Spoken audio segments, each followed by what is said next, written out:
আপনি যদি এই মুহূর্তে যদি একদলীয় শাসন বলেন, তার মানে কি আপনার এটা আপনি কি নিজে স্বীকার করে নিচ্ছেন যে আপনি জামাত, আপনি তাহলে গৃহপালিত বিরোধী দল? তাহলে এই প্রশ্নটা আমার আসে। তারা বলেছিল তারা কোনো গাড়ি টাড়ি চায় না, ইলেকশনের পরে শুল্কমুক্ত গাড়িও চায় না, ইলেকশনের পরে তারা আসে গাড়ি চায়, তারপরে হচ্ছে কি তারা গাড়ির ড্রাইভারের বেতন চায়, তেলের খরচ ডাবল চায়, সবকিছু চায়, কাজের বুয়া চায়, ওয়াশিং মেশিন চায়, অনেক কিছু চায়। 81 সালে তার জন্ম হলফনামায়, আবার পরের দিন এসে বলতেছে যে আমার মাথা মতো ঠিক ছিল না, আমি ভুলভাল বলে ফেলেছিলাম, কিন্তু সেটার জন্য অফিসিয়ালি তার বক্তব্য ক্ষমাও চায়নি। বাংলাদেশ যদিও একদলীয় শাসন ব্যবস্থায় 2014 সালের পর তৎকালীন বিরোধী দল তারা এটা বলতো 14 নির্বাচনের পরে। এখন তো এই সরকারের বয়স আসলে বেশি দিন না, তো এই কয়দিনেই আসলে একদলীয় শাসন ব্যবস্থার লক্ষণ দেখছে বিরোধী দল। বিরোধী দল বলতে আপনি জামাতের বক্তব্যটা আসছে, আমি সে বক্তব্যটা একটু খণ্ডন করি। দেখুন, একদলীয় শাসন যদি আপনি বলেন, এটা একটা সিরিয়াস এলিগেশন। একদলীয় শাসন ব্যবস্থার একটা ডিফিনিশন আছে।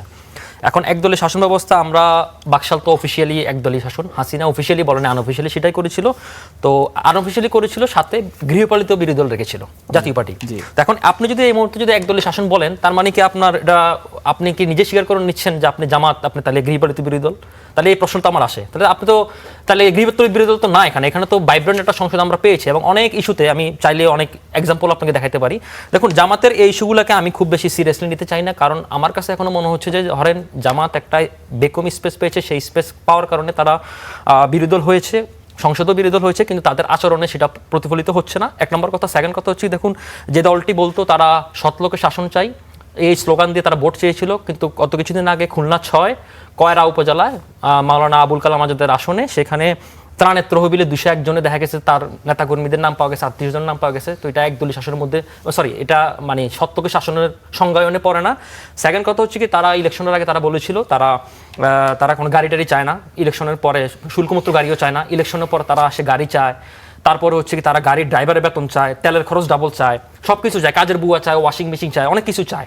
তো এই ক্ষেত্রে আমার একটা কবিতার কথা মনে পড়লো, নন্দলাল বলেছিল, দেশ সেবা তো আমাকেই করিতে হবে। তো শুধু দেশ সেবা যদি আমাকে করিতেই হয়, তাহলে আমাকে আগে সবার আগে খাইয়া পরিয়া আনন্দ ভোগবিলাস করিয়া বাঁচিতে হবে, আমি ছাড়া তো উপায় নেই।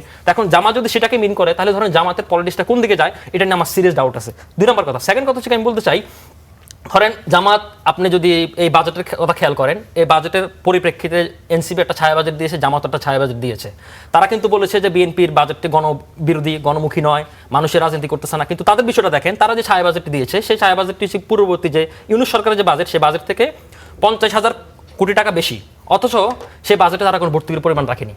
দেখেন আপনি, এই যে সর্বশেষ যে বাজেটটি ছিল, সেই বাজেটে আমাদের 89,000 কোটি টাকা ভর্তুকি ছিল, তার আগের বাজেটে 1,10,000 কোটি টাকা বাজেটে ভর্তুকি ছিল।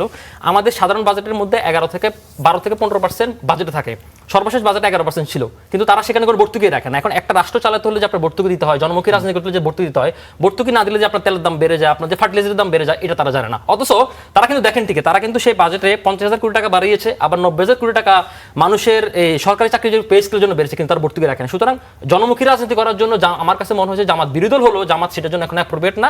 আর এই যে অ্যাপ্রোপ্রিয়েট না এখন না করতে পেরে, তারা এখন দেখেন বলতেছে একদলীয় শাসন দিয়ে যাচ্ছে, 2 দলীয় শাসন দিয়ে যাচ্ছে, কিন্তু তাদের রাজনীতির স্ট্যান্ডটা যে ঠিকভাবে স্ট্যান্ডভাবে জনগণের মুখে মুখে হয়ে দাঁড়াচ্ছে না, সেটা আমার কাছে জামাতের কাছে একটা সিরিয়াস প্রশ্ন। লাস্ট কথা দিয়ে আমি শেষ করি।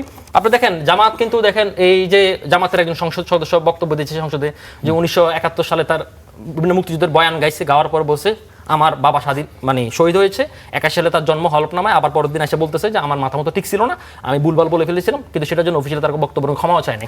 এই যে রাজনৈতিক যে একটা শিষ্টাচার, সংসদীয় যে পার্লামেন্টের যে শিষ্টাচার, সেই শিষ্টাচার জামাত সেইটা বোধগম্য জামাতের কাছে না।